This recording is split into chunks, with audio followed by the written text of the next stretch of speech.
This episode is proudly brought to you by the F-35 partner team of Lockheed Martin, BAE Systems, Northrop Grumman, and RTX. With over 1,000 Canadian employees at 5 major facilities across Canada, the F-35 program is providing unmatched capabilities and interoperability for Canada and allied militaries around the world.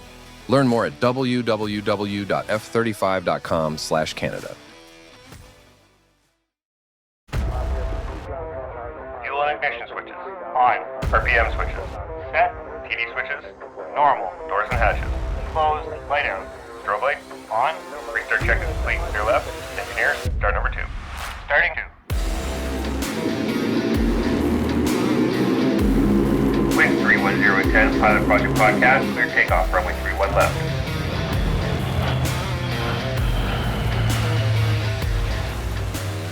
All right, we're ready for departure here at the Pilot Project Podcast, the best source for stories and advice from RCAF and mission aviation pilots, brought to you by Skies Magazine. I'm your host, Bryan Morrison, and today we're doing something different here with our first American guest. With me today is author of the book Moonchild and United States Air Force veteran Tech Sgt. Anthony Dyer, a retired aerial gunner on the AC-130H Spectre Gunship and the HH-60G Pavehawk helicopter. Anthony, I'm excited to get to know you and chat about your book today. Welcome to the show. Hey, thanks for having me, Ryan. It's a privilege and honor to be here, man. Excited. Yeah, I'm really happy to have you here. So today we'll be talking about Anthony's early days in the Appalachians, joining the United States Air Force, or USAF, and his baptism of fire as an aerial gunner. But before we jump into any of that, let's go through Anthony's bio. Anthony Dyer was born under a full moon in 1982 in Sylva, North Carolina, in the heart of the Appalachian Mountains. In 2000, he joined the U.S. Air Force, beginning his career as an F-15E Strike Eagle munitions loader at Seymour Johnson Air Force Base. Following the attacks of 9/11, he loaded air-to-air missiles for Operation Noble Eagle before cross-training as an Air Force firefighter, where he spent nearly 5 years protecting lives and aircraft on the flight line. Still drawn to the skies, Anthony set his sights on the pointiest tip of the spear, Special Operations Aviation. He earned his place as a special missions aviator with the mighty 16th Special Operations Squadron, flying aboard the AC-130H Spectre Gunship before serving with the 41st Rescue Squadron, the legendary Jolly Greens, on the HH-60G Pavehawk helicopter. Over more than a decade in special operations, he flew high-risk missions around the globe, earning multiple accolades, including the Air Force's Jolly Green Rescue Mission of the Year in 2018. In February 2020, he and his teammates were further lauded for their actions by then Secretary of the Air Force Barbara Barrett at the Air Warfare Symposium. After retiring from active duty, Anthony turned to writing as both therapy and tribute. His debut memoir, Moonchild, The Roots and Wings of a USAF Combat Special Missions Aviator, offers a raw and compelling look at war, trauma, addiction, and recovery, shedding light on the invisible battles many veterans and service members face. Now based in New Mexico, Anthony writes and speaks to break the stigma around mental health in the military, aviation, and veteran communities. When he isn't writing, he enjoys fishing, basketball, and spending time with his wife and daughter. So, Anthony, first of all, can you tell us about your upbringing in the Appalachians of North Carolina? Yeah, so I grew up in a small town in Sylva, in the Appalachians of North Carolina. There, it's about an hour west of Asheville. Pretty much the most notable city next to us would be Asheville, and it's a sense of community was strong. Everybody knew everybody. I felt like I could throw a baseball across my whole town. It was pretty small. Probably high school graduating class of 300 people. There's a lot of Scott Irish heritage there in Western North Carolina, as well as there's the Eastern Band of Cherokee, the Native American culture there as well. So you really have a nice melting pot of all these different cultures and backgrounds, and all coming together just to treat each other with friendly respect. And it's one of those things, like if you want to moonshine back in the day, you just go to your neighbor's house type atmosphere.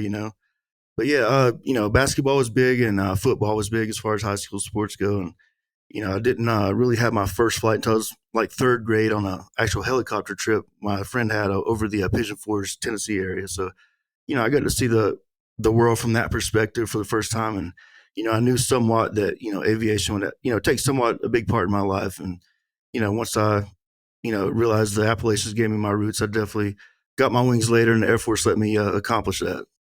Oh, that's awesome. Reading the book, it sounds like a really amazing place to grow up, and a place where you can connect with the outdoors and and really kind of enjoy some of the good things in life. Yeah, there was like, if I wanted to go fishing, I would go walk down the street a mile, just half a mile to go to the Tuckasegee River, and just beautiful, beautiful area, and the Nantahala Gorge, and and there was rope swings, and there was always like I call them front porch conversations with my, the friends and people I looked up to get advice, and what that involves usually is like some sort of swing and then some sweet tea, and down south we have sweet tea. There's no, Yeah. if you go to a restaurant and you ask for tea, they just look at you. I'm sure it's vice versa up north, but yeah, it's just that sort of mentality. After every Sunday, there's somebody who be having some sort of potluck, meet up, and just really good food, really good people. Yeah, that sounds really nice. We get a little taste of that sometimes in small towns here, but I get a feeling it's a whole different place down in the South when it comes to that small town kind of neighborly atmosphere. Yeah. Everybody knows everybody, and that can either usually be a good thing in some instances, and then sometimes it's you hear this and that, what's true or whatnot, but it spreads fast. I'll say that word. Yeah, I believe that. Yeah. So, what led you to write your first book? Yeah, so I was getting prolonged exposure therapy my last year in the Air Force, and what had happened, what turned, started out as a weekend drinking habit, turned into a pint of some sort of hard liquor a night at least, just to go to sleep. And my wife gives me the ultimatum of either the alcohol or me and your kid, and thank God I chose them, my family, and so I decided to get help and use SOCOM. A lot of these units we have like the preservation of the force and family, which what that means is you get basically like a physical therapist, you get a physical trainer, and then a psychologist. And I didn't want medication at the time, so I did prolonged exposure treatment. And the whole idea behind that is to get comfortable being uncomfortable, like to write out your story over and over, then tell your story. And basically, I remember going in there with a chip on my shoulder, like, what is this psychiatrist, what does this lady know about mental health and all that? And I come to realization, like when she said the typical cliche analogy of like, you wouldn't call a dentist to fix your car type. And I was like, okay, I'll give it a whirl. And, the first time I told the story, I cried, she cried, and she's like, you should tell your story like over and over 100 times. And, I did, and I said no, and, quiet professional and all that. And then once I got out and the dust settles, like you realize when you out process the military, there's often not even a door handle on the other side of that door. So you can't get back into this machine that I've known for 21 years, right? And so I decided, maybe if I should put this on pen to pad and get this story out there. And if one person seeks help and realizes it's okay to get help, especially in these aviation and very uncommon jobs, it's okay to not be okay after 2 decades of war, and just leave it on the page and someone get help. So that's a win. Yeah. It is. It's a powerful thing when you can share your story. I've had a chance. I've been blessed to do that on this show as well. It's a powerful thing when you have a chance to share your story, and there's a chance that somebody out there maybe can relate and feel like they're not alone, and maybe that leads them to get some help. I've been lucky enough to know that a few people who have contacted me, and I've been able to walk them through that, and it's a pretty amazing thing. Oh yeah, and I've talked someone off a ledge before too, and when that happens, you're never really ready for that conversation, but being, I guess, the silver lining is I know what to sort of recognize in the guy's voice when it happened and everything, and to make sure they got help and prevent the worst from happening. We talk about 22 a day, man, and that's even one's too many. And telling these stories and these platforms, it really does help, and getting help's contagious. Yeah. And for the audience, that 22 a day that Anthony's talking about is an estimated 22. I believe it's veterans a day commit suicide. So it's obviously a huge issue, and it's definitely something that needs to be addressed. Okay, so we're going to talk quickly about CIFMAP, or the Canadian Forces Member Assistance Program. This program is for regular force members, reserves who are on duty during an incident, and parents and siblings of CAF regular and reserve force members who are injured or who die while in service. The program provides direct access to telephone counseling services 24 hours a day, 7 days a week. From my own personal experience, you can call or use their online chat feature to make an appointment. They then set you up with a professional, and I believe you get 10 free mental health sessions.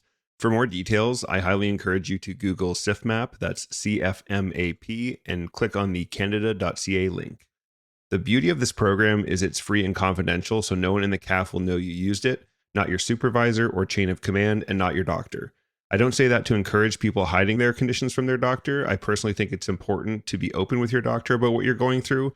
But if you're afraid to ask for help, it's a great way to dip your toes in the water confidentially. So how do you contact them? Listen closely, everyone. Take out your phone and save this number because you or someone you love may need it one day. The number is 1-800-268-7708. Again, that's 1-800-268-7708. And now, on with the show. So the book's early chapters touch on themes of identity and belonging. Why was it important to establish those ideas so soon? Because I realized the importance of the team aspect of it. That I think was Confucius said, "Many hands make light work." Right? Like whatever the task is, the objective is. What was beautiful about the gunships is we had 13 crew members at the time, and this sort of organized chaos to get this close air support, and these really split-second decisions that make sure the guys on the ground get home. And so the sense of identity with a team, something bigger than myself, was always very important to me. And it was always instilled to me, even in sports and Cub Scouts growing up, doing things in the mountains. Like, you get a lot more done together than just one opinion, one mind. Yeah, and you mentioned sports. You also mentioned in the book that basketball is like religion where you grew up. What skills did you pick up in high school basketball that continued to serve you in the USAF? So I was at a basketball camp my junior year. I say that, but the guy came to us. He was a coach from I think somewhere in New Jersey, but ended up coaching at Lenore Ryan later. But this guy gets up there and he shoots literally 100 free throws, and I don't even know if he missed once. He was basically, the point he was trying to make is the key to success, and not just basketball, anything, is repetition. Mm-hmm. And if you look at these jobs like aerial gunner and special missions aviators, we're all creatures of habit, very very checklist oriented. So I even told my daughter the other day, if you want to be successful at anything, you practice, and just that repetition. So that was the biggest thing that basketball taught me. Yeah.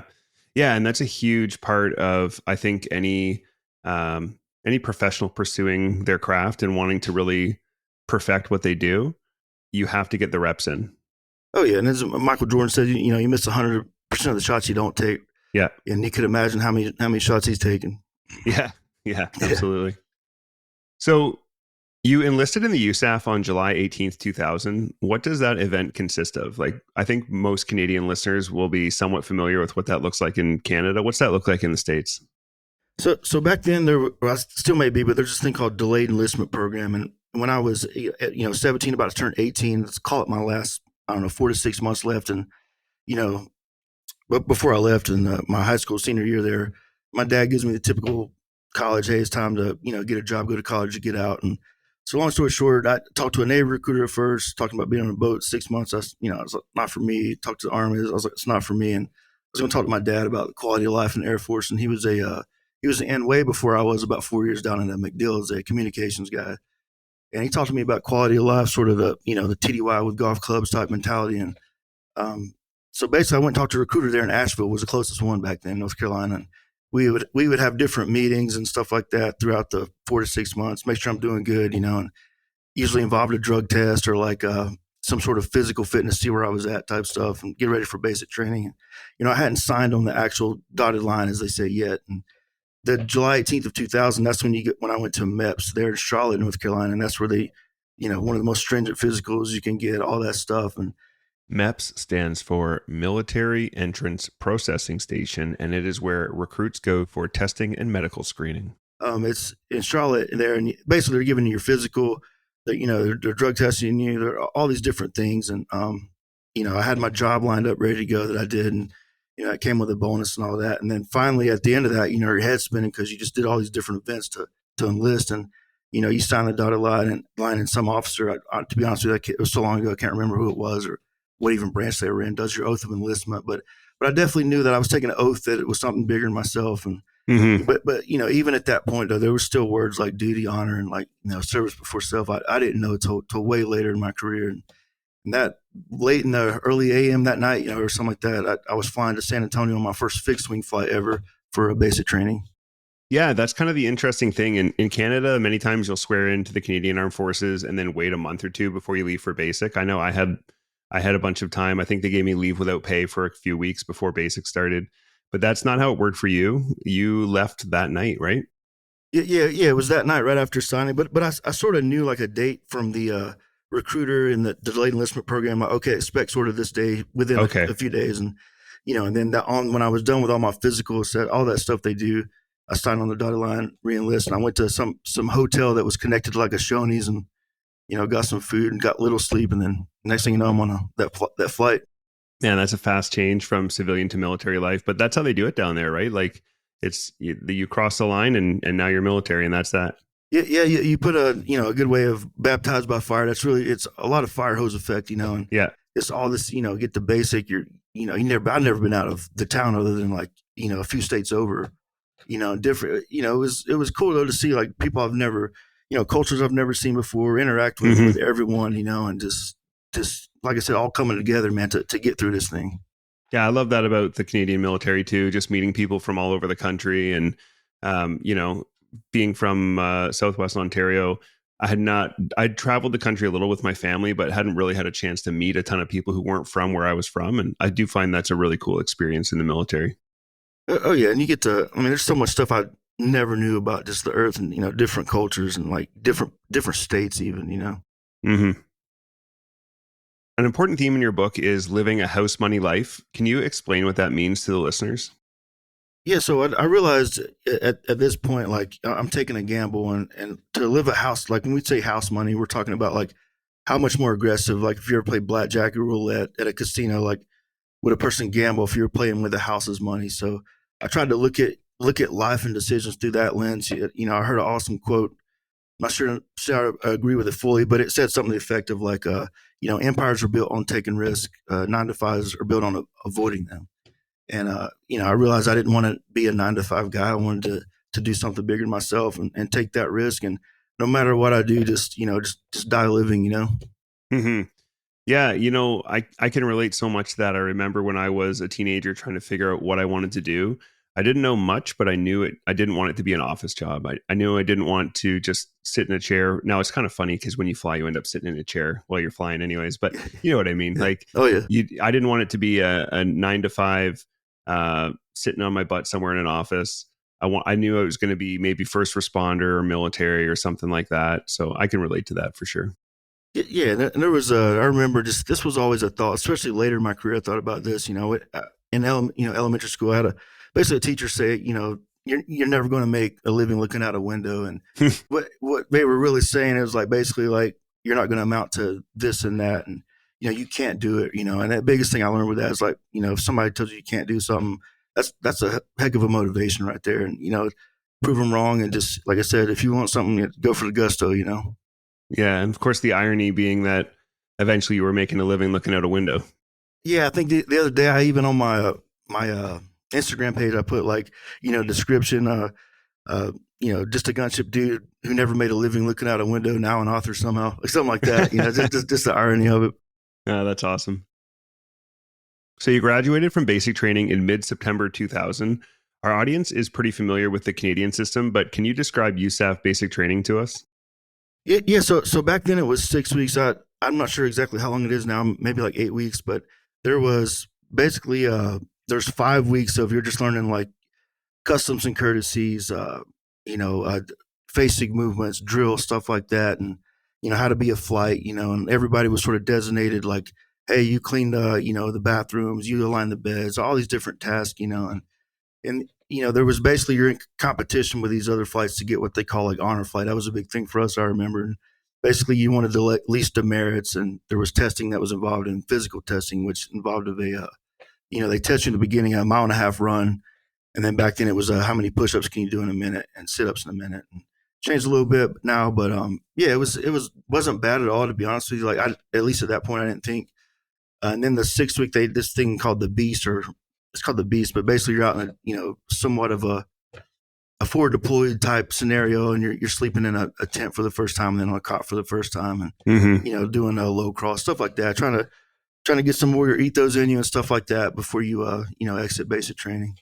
Yeah, that actually is very, very similar to the program that we do here in Canada. Like, as you say, the beginning is kind of just formed into making you into somewhat of a military member, making sure you know how to deport yourself. And just kind of making sure you know how to take care of your uniform and work as a team and all that stuff. And then you get into the stages in the field where you go on these little field exercises and kind of, play army almost. And go from there. So it's very similar. Awesome. So your first trade was weapons loader, affectionately known as load toads. Can you briefly describe what this job consisted of? Yeah. So the weapons loader was the 2W1 AFSC, which a lot of some people call that a MOS, basically what your specialty code for your job is. And what that consists of is you have a 3-man crew usually that you have a 1-man, which is like a sergeant, like some sort of a team lead, if you will, and then a 2-man who preps the aircraft, the bomb racks, the brews and stuff like that. And and the 3-man, that was my job at the time to drive it's called a jammer. And the reason they call us load toads is because if you extend the legs on this thing to get the balance of this forklift type mechanical working of this thing, and you're loading these 500, even 2,000 pound bombs onto these aircraft. And that was my job to sort of do that. And before that, prep the bomb with the fuses and the landers and stuff like that. But yeah, we got to put the, long story short, bombs and missiles on the fighter jets. And in some cases, guys do the bombers, etc. Okay. So pretty physically intense job? It can be. Like the probably the hardest thing to do was like the AIM-9, which I forgot how much it weighed, but you had 3 people holding this thing above your head, then sliding on a rail, then connecting it. Yeah. So it wasn't too bad, but it could be, Yeah. You'd see many people get hurt doing that kind of stuff, or is it all pretty smooth? Yeah, it was pretty smooth. You got 3 people on it, and then possibly a shoulder injury here or there, but you get older, stuff like military. That. Yeah. Yeah. So as it did for all of us who were alive at that time, everything changed for you on September 11th, 2001. Can you tell us about this experience?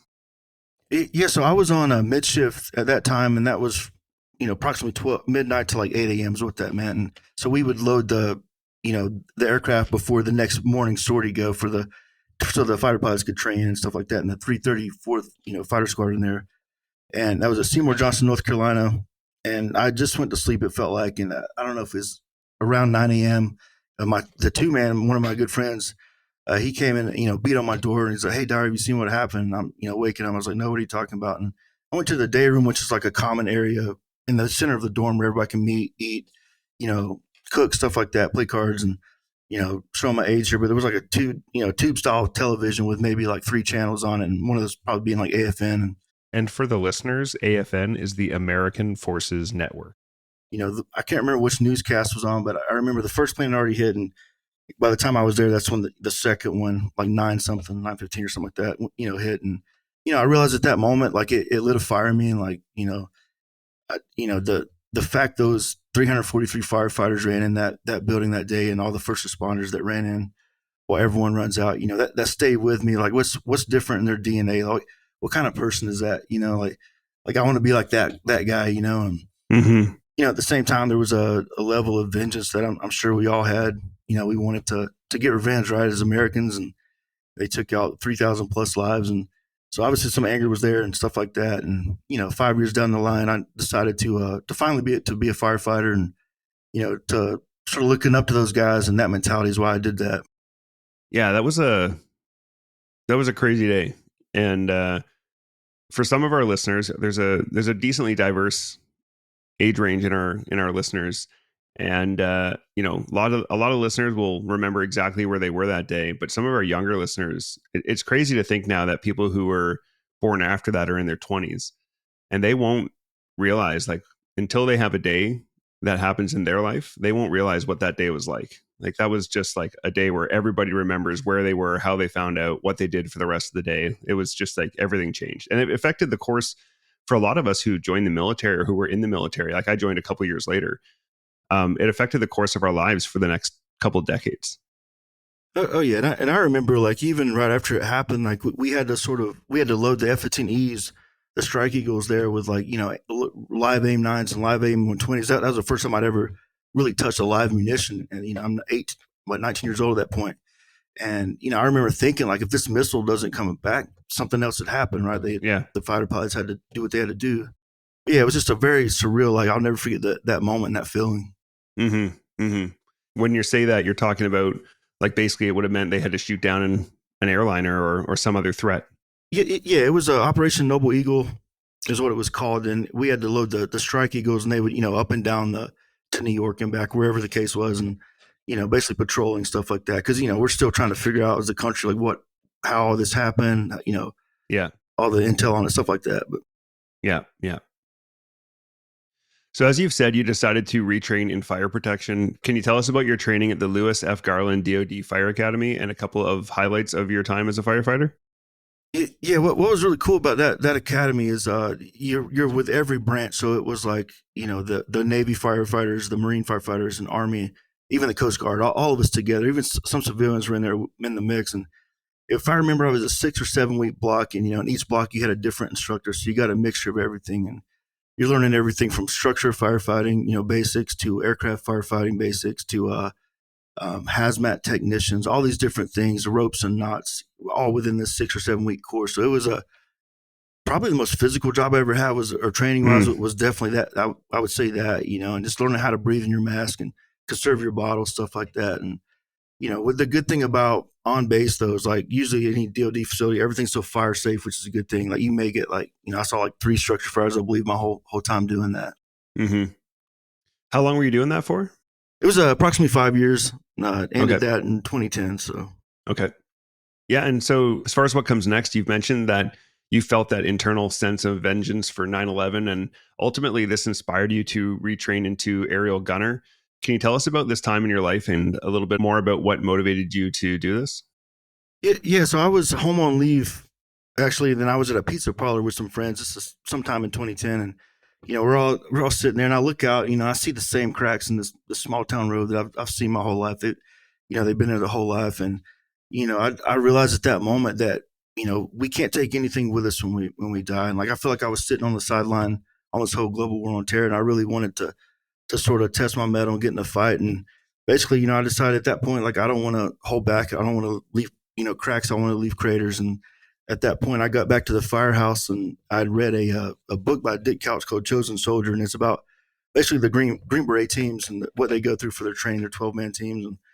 And the beginning of that book, it was Isaiah 6:8, the send me verse in the Bible. And this is way before the movie Fury made that famous and all that. But it did something to me that day where I was like, you know what, I wanted to be the send me guy. And I was like, there's no better way to be on, getting a fight than the AC-130H Spectre gunship. And, it definitely gave me the opportunity to do that, and I'll talk about it later, but, I got to do more than an hour and a half, 2-hour flight for my country. And I'd done my whole life at that point. So I look at it.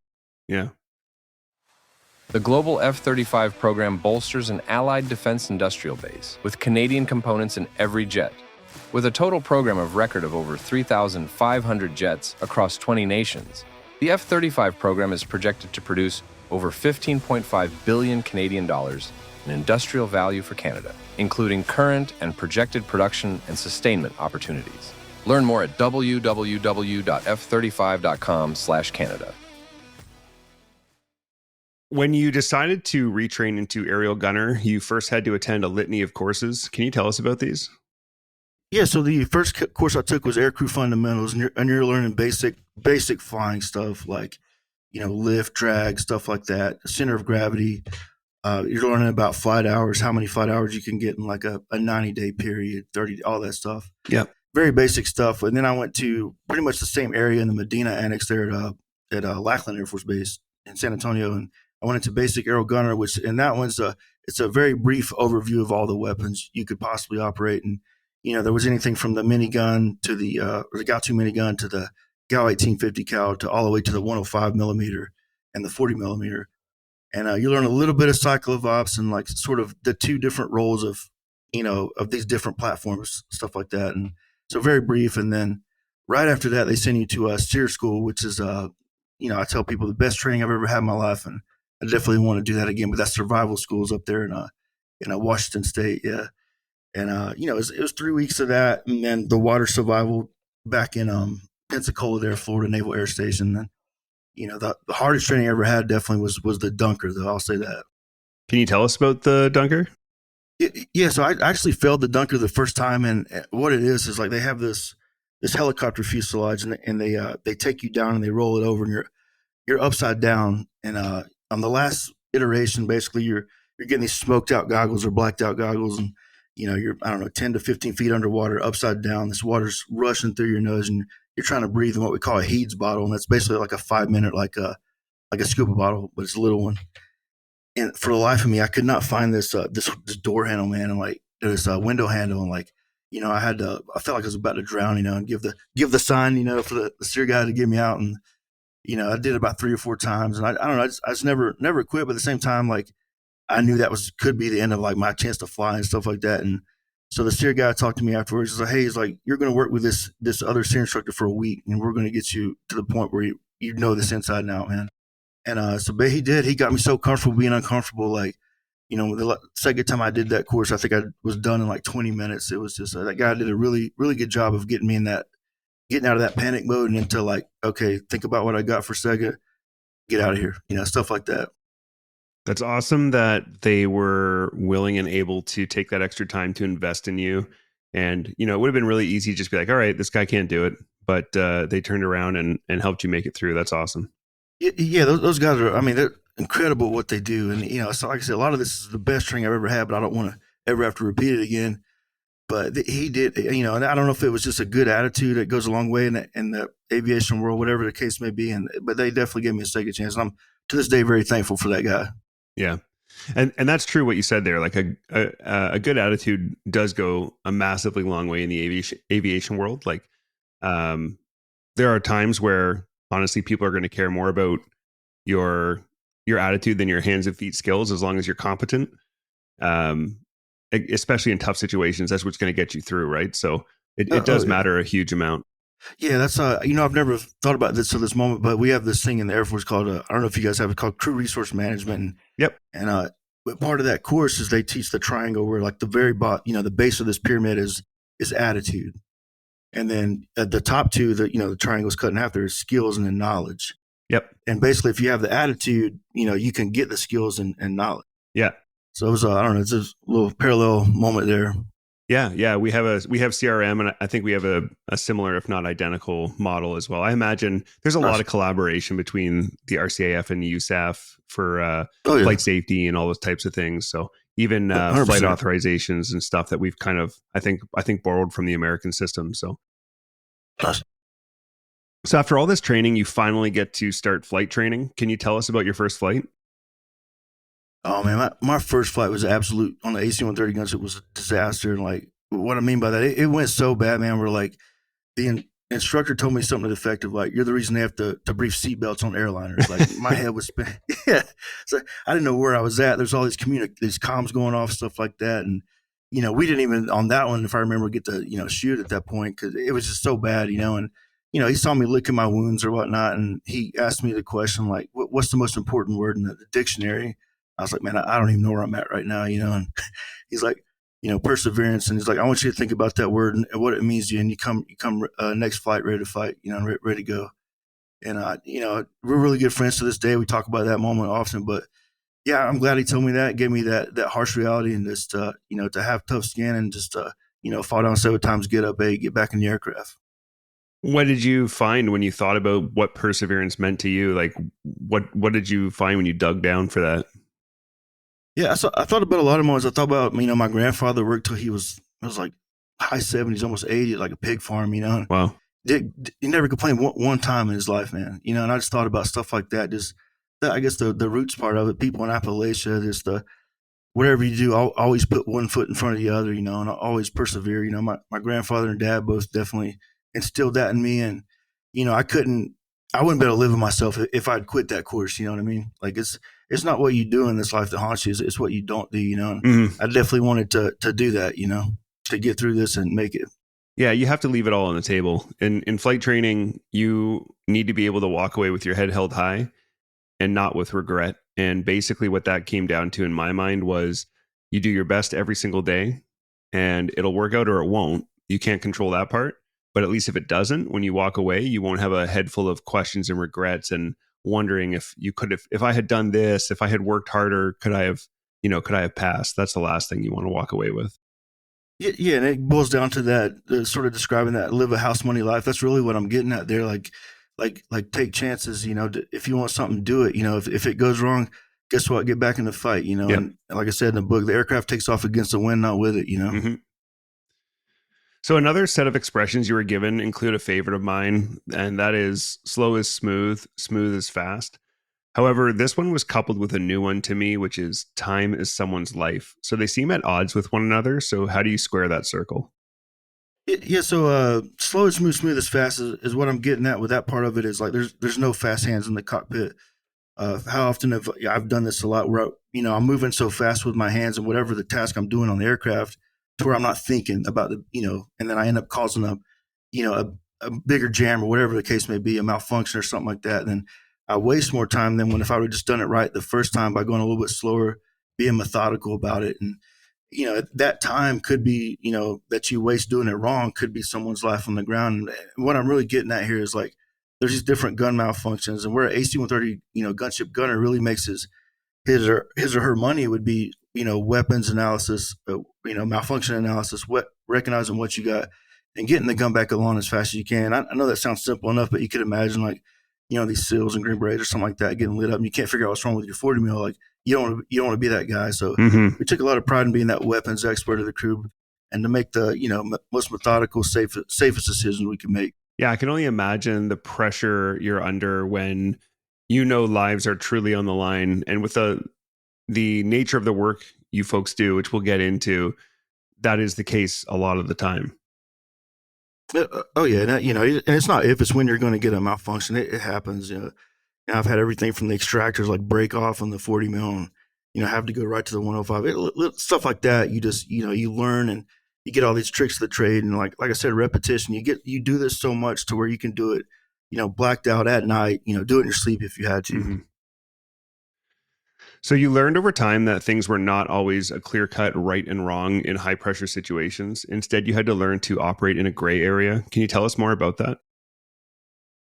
Yeah. So there's the gray area, like especially downrange. There's different things, as as flying. There's warnings, cautions, and notes. And a warning often, we say it's written in red, as in someone's blood, because either someone got hurt or someone died from not abiding by that warning. However, there's cautions where cautions, damage could result in damage to equipment. And then basically you're downrange, like if there's, let's say for the 105, there's a firing limitation with that. And, basically let's say there's some guys getting pinned down and we're shooting hot and heavy with the 105. And basically with the 105, you can shoot, up to 10 rounds per minute, up to a maximum expenditure of 30 rounds. And then at that point you have to shoot 3 rounds per minute until the gun tube cools to ambient temperature. Well, okay, my ambient temperature may be different than your ambient temperature. So, you know what I mean? Yeah. Sort of think outside the box here, and I'd put my, put my wrist to it. And, basically if it wasn't about to cook off, you sort of know that temperature when you feel it, Yeah. and basically, still get those rounds out for those guys and, save lives. Yeah. What the book says, but you also know what's going on in real life. And it doesn't make sense I'm going to pay attention to this. I'm going to listen to this rule every single time, no matter what the consequences are. And then maybe the consequence of ignoring the rule is the gun breaks, but the consequence of following the rule could be people die. Yeah, 100%. It's decisions that you have to make in those moments. And, I think it's knowing the black and white limitations of an aircraft and the systems, and then the actual limitation. And you're in that area, in between those spaces. Yeah. Can you quickly just describe for us the different types of guns? Because for folks, I have a decent idea when you say the 105 or the other various weapons you've mentioned, but can you just describe them quickly so the listeners can follow along? Yeah, no problem. So the H model gunship, I'll go back to that one. What was cool about that one was we had tail numbers like 6.9 and 7.2, like the same, skeletal, structural of the aircraft is the same ones that flew in Vietnam. And so back then, 2010, 2011, we had the 40 mil Bofors cannon and the 105 howitzer, which what I mean by that is the 40 mil Bofors is like an anti-aircraft Navy gun. Yep. So we're hanging it on the side of this, this cargo aircraft, the C-130, and then as well as the 105, which is like a tank cannon, if you will. And, you're putting them both on the side of this aircraft and doing left-hand turns all night. And, that's sort of where you get the advantage of a gunship is loader time. We can keep our eyes on the target, padlock everything and just continuously get rounds out until we Winchester, which means you shoot all your ammo. Yeah.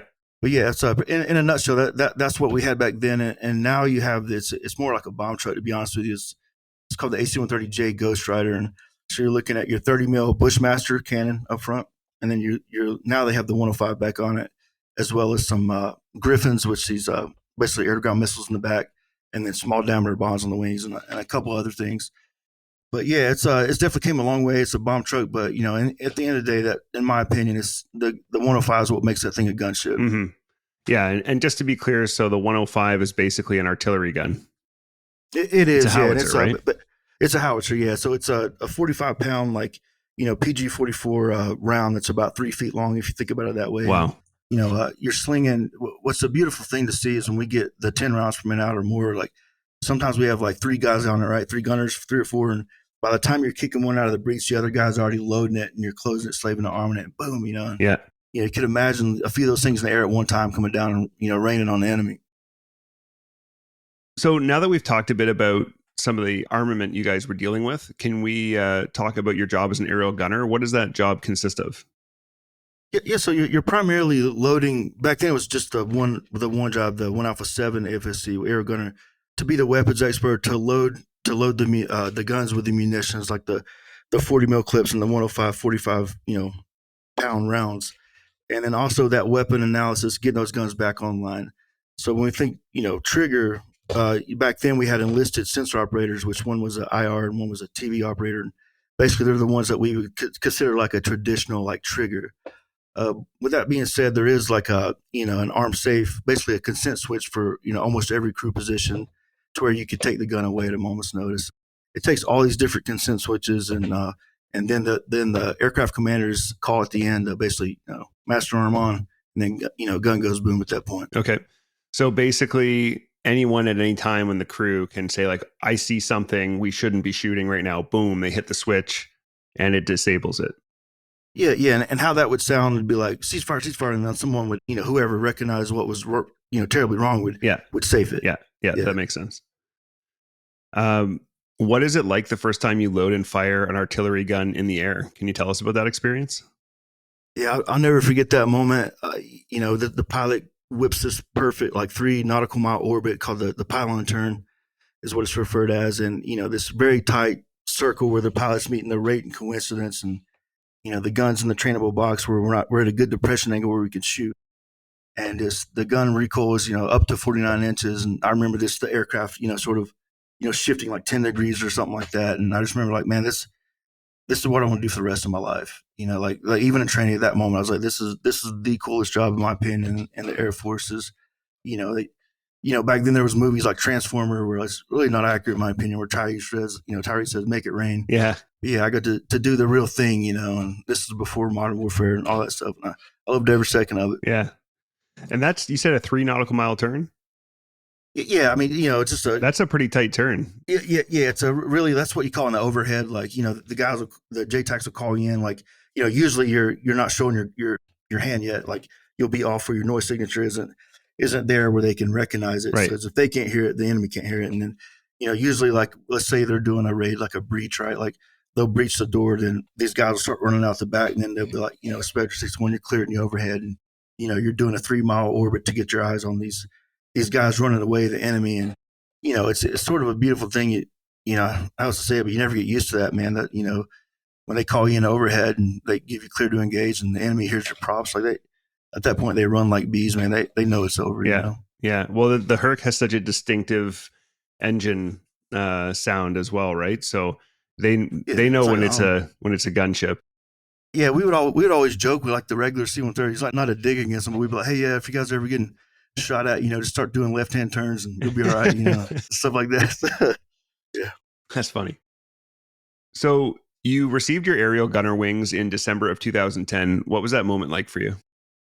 Yeah, so there was they lined us all up wearing blues, and at this point I haven't even been on an aircraft. It was basically just a basic aerial gunner course, and there was an old 53 gunner that was our instructor, and he's a really super good dude. And basically they put your wings on your left, your chest there, and they give you a little punch, and nothing too bad like like some guys do, but your blood wings or whatnot. And then I remember the last thing he said to him was like, Dyer, give him hell, like basically like do good, Mm-hmm. And I was like, man, this is the hands down the coolest job in the world. So did they actually blood wing you guys? It wasn't like he didn't tee off and hit me, but he hit it hard enough to where he leave too little, two little red blood marks on it. You know what I mean? Yeah. Like barely in there. Yeah. And any listeners who are curious can look up what that is. Yeah. So let's talk. We're going to get into your beginning of your operational life, your baptism of fire. You were now part of Air Force Special Operation Command, or AFSOC, in the 16th Special Operations Squadron. What did this mean to you?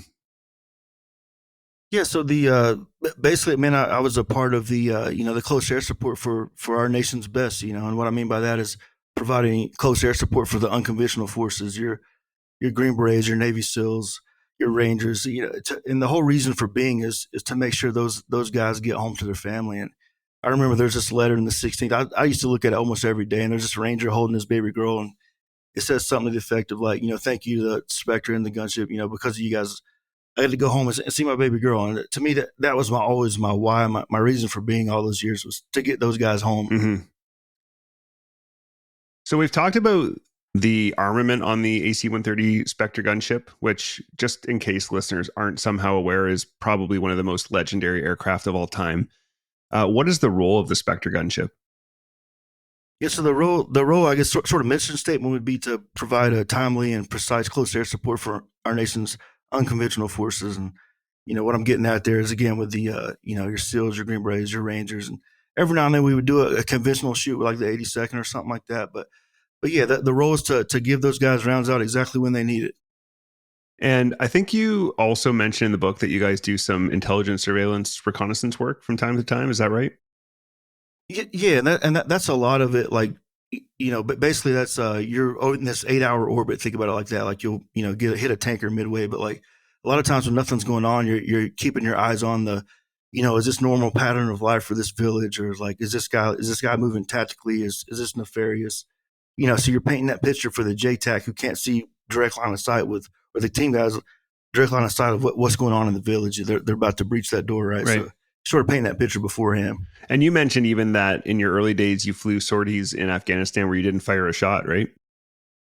Yeah, I remember some sorties, like even we were talking about prop noise earlier, like some Marines were like, they told me later, but basically they got to get some sleep, because of just the prop noises we were talking about. And, it means a lot to those guys just to get a couple hours, like you can hear it in their voice. Mm-hmm.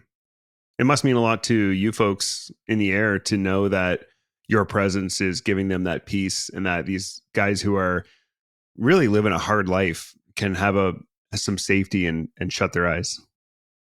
Yeah, 100%. And if it was us flying for 4 hours or 8 hours just to give those guys some shut eye, we'd do that often. And it was all part of it. So acceptance in the 16th Special Operations Squadron comes from your first operational shoot. It's a rite of passage. Can you tell us about your first operational shoot? Yeah, so we landed from one operation, and it was one of those ones where we'd shot just the tweak rounds, we'll call it that. And basically what that means is, when you line your sights up on an M4 or whatever case may be, you have to spend a few rounds to line your sights up, right? And we do the same thing with the gunship, and I was loading the few rounds we'd shot in the 105 before that operation, which we had done nothing. And then, we came back and landed, and I was uploading those rounds back, and the pilot, he came back to the gun deck, and it was very weird because we don't fly it in a day, hardly ever. It has to get waivers and stuff like that, and it was what we call pinky time, so the sun was coming up, and he's like, "Hey guys, there's a Green Beret team that's pinned down. I believe it was northeastern Afghanistan, somewhere there." And he's like, "Who's with me?" And we all in our own version said our version of "send me." And next thing you know, hour and a half, we're over this op area, like maybe an hour or something like that, but I look down and I'm looking out there's these two old 20 mil ports where the H model had 20 mils on during Vietnam and stuff like that. These square windows, and I'm on a beanbag, and I'm looking down, and I had basically a monocle, MVG type looking out. And at this point the sun's coming up, and I was like, okay, this is pretty much worthless now, So I see these bright flashes, these RPGs, like two of them, boom, boom. And what it was there was ended up being 3 Taliban guys who had explosive packs on, and they were shooting RPGs at the Green Berets and amongst other munitions, stuff like that. And, and at that point, like you can hear the intensity in the combat controller's voice and JTAG, and, you're clear to engage 40 mil. So I get back, and, we shot about 60 something rounds, and, you see secondaries, all that stuff later. But yeah, lit those 3 guys up. And I remember thinking like, man, I got to do more for my country in an hour and a half than I'd done my whole life. Yeah. And when you say secondaries, you mean secondary explosions, right? Which, just in case listeners aren't aware, is like when you shoot, there's the explosion from the round, and a secondary would be like, let's say the guy's explosive vest exploding as a result of that or something like that. Exactly. Yeah. And they had those packs on, and we hit them with the high explosive incendiary rounds. So they just, burned to a crisp after the secondaries. And, yeah, you do the debrief and stuff later and you see all that. But yeah, it was all about really not really taking those lives, but as cliche as it is, it's about, making sure our guys get home. Right. And, that I remember thinking like that. Like as far as sense of relevance and like sense of purpose and identity, man, like this is like what I want to do for the rest of my life. I want to fly, and do these very uncommon, unconventional things in this gunship. What did it feel like in that moment to pull the trigger, so to speak, and know that you were about to take a human life? Because that's a line you can never uncross, right? Yeah, and it was one of those things in the very brief moment before my lead gun. I'll never forget sort of the look and smile, like, hey, something to the effect like your life's going to change forever after this moment. Like, this is it, man. You're going to do it, right? And I was like, yeah, and so I get on the 40 mil, and I remember just when those first few rounds came out, and it was just like, it was like being baptized by fire, I suppose. Like, it's a good way to put it, and just born again, man, in close air support, Spectre fashion. And back then I got back, and they do this thing where they shave your head when you got back, sort of like to symbolize to rebirth, right? And but basically realize you got your first enemy killed in action. And but yeah, it was all part of it, man. And like I said, it was the best job I ever had, man. And just that moment changed my life forever. Yeah. As the dust settled, how did you feel afterward, knowing what you'd done? So there was a lot of adrenaline. I remember that night, like still, and you learn during the moment to sort of like suppress it and like just, take a deep breath and get through it, right? But like when the dust settles, like I just remember the adrenaline was like almost gone, but I was still wide awake. I was exhausted, feeling almost, and I'm just laying there thinking like, man, I got to do, like, this is awesome. Like, how many people get to do this, right? Like, this is the best job in the world. I remember thinking that. But yeah, I couldn't sleep at all that night. Yeah, I don't doubt that. Yeah.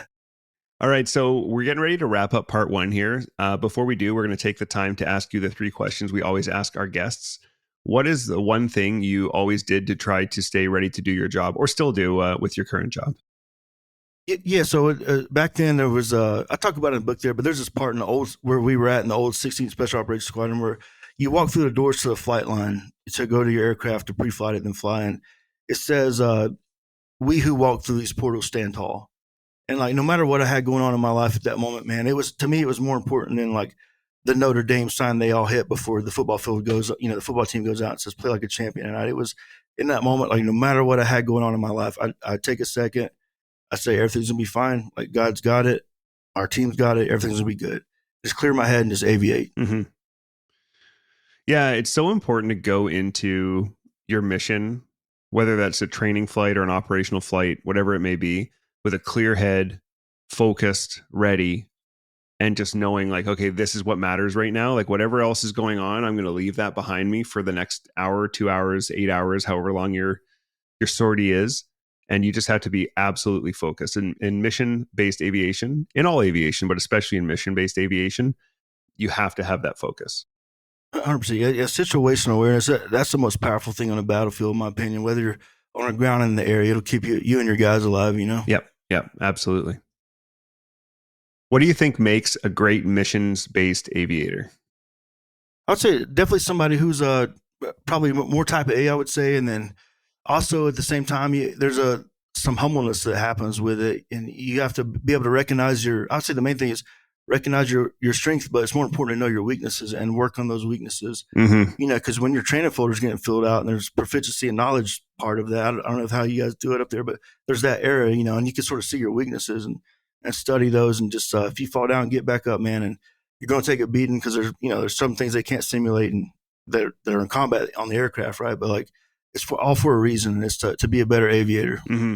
And it's uncomfortable too, right? Like, looking at the areas you're not strong in is not, for not everybody anyways, is not a comfortable feeling to focus in on, like, where did I mess up? Where do I need to improve? But you can embrace that and grow comfort with it, and you'll just be so much better for it. 100%. Yeah. And that repetition, and just face that weakness, and just work on it, Yeah. If someone approached you today saying they wanted to be aircrew in the USAF, what advice would you give them? And maybe especially if they wanted to be an aerial gunner. Yeah, I would say, ask yourself if you're ready for that ops tempo, and if you're ready, if you really want to do that. If you have any doubts or whatever the case may be, just then don't do it. Because it's something you definitely have to be 100%. Like your heart has to be in this, your heart, mind, and soul. And those type of missions. And when you're exhausted, tired, and you're on your 14th flight in a row in Afghanistan, like that's when your willpower and your desire to be a combat aviator kicks in. Yeah, and when you are exhausted and you have to pay attention to all the mundane, it's not just the exciting stuff, right? It's all those little things and checklists and stuff that keep everybody safe. And you got to be able to put as much detail and effort and energy into, like you said, that 14th flight as you did that first flight when you were super psyched and it was your first trip over Afghanistan or whatever. Oh yeah, and you have to realize that it's always not like this glory. It's always fire, not always fire and brimstone. It's there is, like you said, a lot of nights where it's just But I get it now that these are jobs that were like, if we're working, someone's having a bad day or possibly even their worst day, and like these jobs are something you never really want to have to do, right? Like I get that now, but like at the same time, if one of those guys' backs against the wall, numbers call that gunship's coming, man. Like, and I wanted to be that type of aviator, Yeah, absolutely.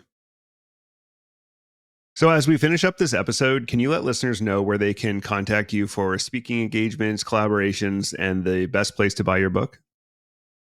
Yeah, for no problem. Speaking collaborations, the email is anthonyp.dyer@gmail.com, and the best place to buy my book is if you can find it on Amazon or Barnes and Noble, wherever they sell books, and also Trademarker Media has a link I can send you as well. Awesome. And Dyer for listeners is spelled Dyer. Okay, Anthony, that's going to wrap up part one of our chat for today. Thank you so much for sharing both your early days at home and in the USAF with us, and also for that really interesting description of kind of your first baptism of fire. I'm really, really excited to hear more about your operational life and the ups and downs of that. So thank you again for being here today. Thanks for having me. Okay, that wraps up part one of our chat with Anthony Dyer, retired U.S. Air Force aerial gunner. Check us out next week for part two of our chat, where we will go through Anthony's time in Afghanistan and Iraq, as well as his time after release and some of the challenges he faced. Do you have any questions or comments about anything you've heard in this show? Would you or someone you know make a great guest, or do you have a great idea for a show? You can reach out to us at thepilotprojectpodcast@gmail.com or on all social media at @podpilotproject. And be sure to check out that social media for lots of great videos of our RCAF and mission aviation aircraft. As always, we'd like to thank you for tuning in and ask for your help with the big three. That's like and follow us on social media, share with your friends, and follow and rate us 5 stars wherever you get your podcasts. That's all for now. Thanks for listening. Keep the blue side up. See ya!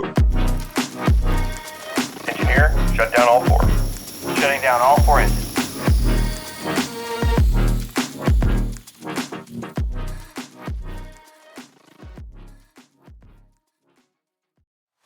As an F-35 partner, Canadian companies have access to global supply chain opportunities, enhancing workforce skills and securing long-term industrial benefits in design, production, and maintenance. Each F-35 produced contains more than 3.2 million Canadian dollars of Canadian content today, including the Canada-made horizontal tail in Winnipeg, the engine sensor in Ottawa, and stealth panels made of composite materials in Lunenburg, Nova Scotia. Learn more at www.f35.com/Canada.